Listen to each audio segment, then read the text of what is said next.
poppin' be? Purpok here, and welcome back to another episode of Race the Ramen, the show where I attempt to review something unscripted in the amount of time it takes to boil an instant ramen.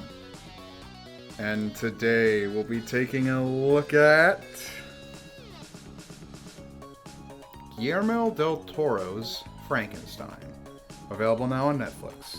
Possibly still in movie theaters, I'm not sure. Alright, we're going to start the timer right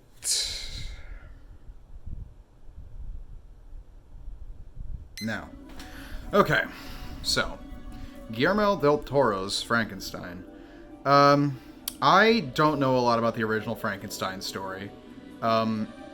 This isn't like Robert Eggers' Nosferatu from last year, where I'd seen the original film, or was familiar somewhat with the source material, Bram Stoker's Dracula, whatever. Everything I know about Frankenstein comes from, osmosis-style pop culture. Just like I know about the Universal Frankenstein from like the 30s or whatever, and the Bride of Frankenstein. I haven't seen them. I haven't read the book. I don't really have a strong frame of reference for this story. I do know about Mary Shelley. I know that a lot of the book is about her dealing with like... sorry, I'm probably going to get the term wrong.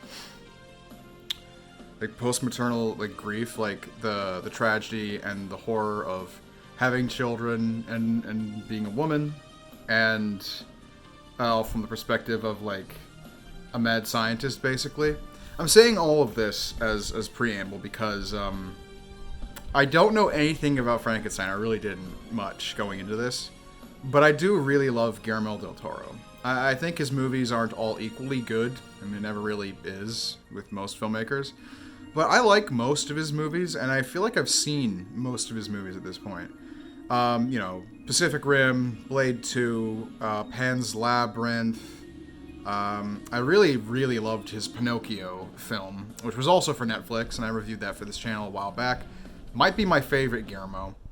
And in a way, this Frankenstein movie is a lot like that Pinocchio. Like, let me get the negatives out of the way real quick, okay? The pacing's kind of uneven, and from what I understand, it's still not a perfect one-to-one adaptation of the book. It takes more from the book, from what I understand, but still kind of makes a lot of its own decisions, so it's not necessarily a super strong adaptation.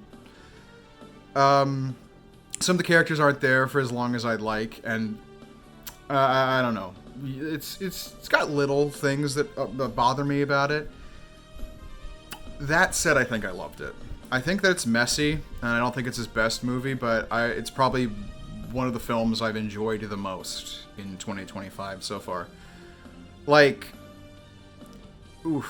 it's just Guillermo del Toro doing what he does best, really, which is taking a monster or like a creature that we're not usually meant to empathize with, or maybe we are meant to empathize with them, and making us empathize with them even more. Like, a lot of people relate to the monster in this story, but like it couldn't be clearer in this iteration who is the monster, who is the man. Oscar Isaac is Victor Frankenstein, and he wants to create the creature. He wants to defy death and make life, and then he kind of wants to be a father to it when it's born, and then it doesn't last long. He's like, I regret this awful mistake. And who else but like the king of flawed father narratives, Guillermo del Toro, to tell a story about one of the worst dads there ever was. Like, again, I didn't know a lot about Frankenstein going into this. I know that Victor is kind of an idiot and like a fool. He makes this mistake of creating life. He's like, what have I done? I don't want this. And he just kind of abandons his creation. And that is like the thrust of the story. You spend like the first hour learning why Victor is like how he is, see him like try and find love in his life. And at first you kind of feel bad for him, but then you start to realize that he's kind of often very unfeeling and callous and secretly manipulative. And the creature, I mean, Jacob Elordi does an amazing job. Like, I don't know him for much of anything but like the Kissing Booth movies. And apparently he wasn't even like the first pick for the creature. He kills it.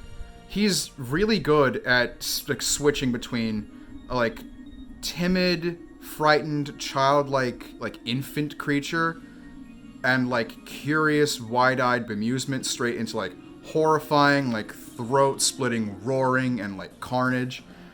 there's a lot going on. It's surprisingly more violent than I expected. It's not like an overt horror movie most of the time, but when there's like gore or grisly violence, it's pretty intense. I was surprised by that. A lot of the physical, practical effects look great. I've seen some people complain that this movie looks too digital, which sometimes it does. Lighting and color grading can sometimes be a disservice to the beautiful sets and color schemes, but most of the time this movie looks gorgeous. Everyone in it does a great job. And you know what, man? It's just a good fucking movie. It's just fucking good.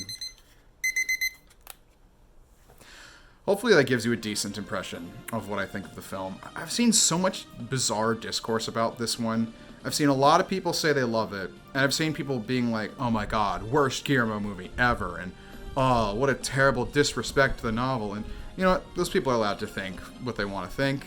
Not everyone's going to like the same movie the same way. You might hate something I love, and that's okay. Like, some of these points I just don't get. Some people are like, oh, there's nothing but daddy issues, the movie. Which, kind of, yes, but there's more going on to it. More going on than that. And again, if you know anything about Guillermo Del Toro, are you surprised? Honestly, are you surprised? But I'm rambling at this point. It's a really straightforward adaptation in most ways. It's not a hard story to follow. There's a surprising amount of nuance to the portrayals of a lot of these characters. Loads of great performances. Visually fantastic. Pretty good music, too. Yeah. I think the worst thing about this movie is that it's a Netflix movie. I'd be willing to bet that a lot of the technical shortcomings that I and others don't prefer are, like, mingled in there because it's just what he had to do. Maybe I'm wrong. Maybe those were all his decision, but whatever. Again, I'm rambling.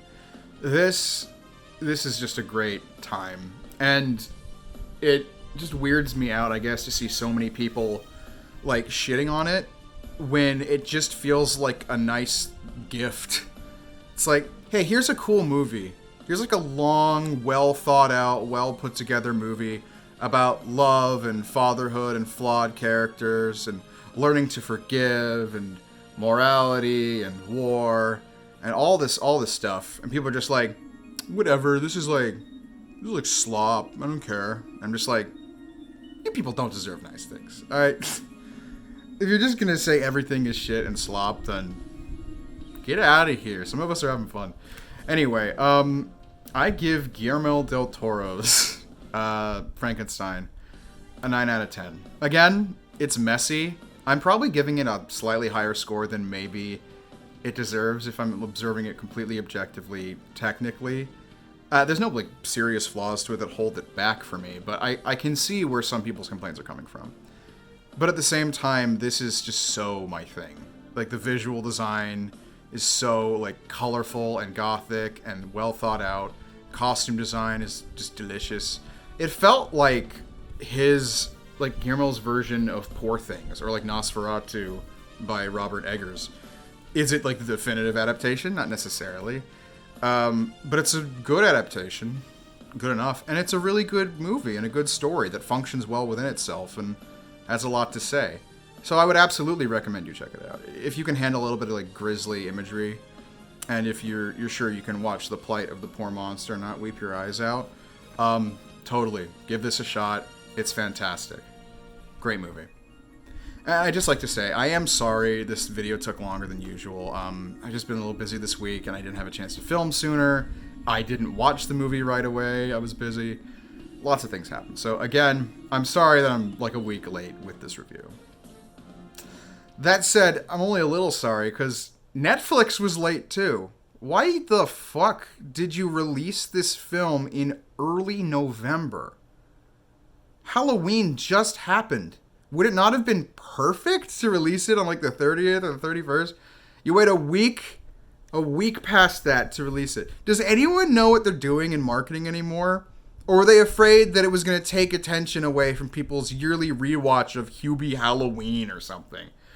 Whatever, good movie, but fuck, I hate Netflix.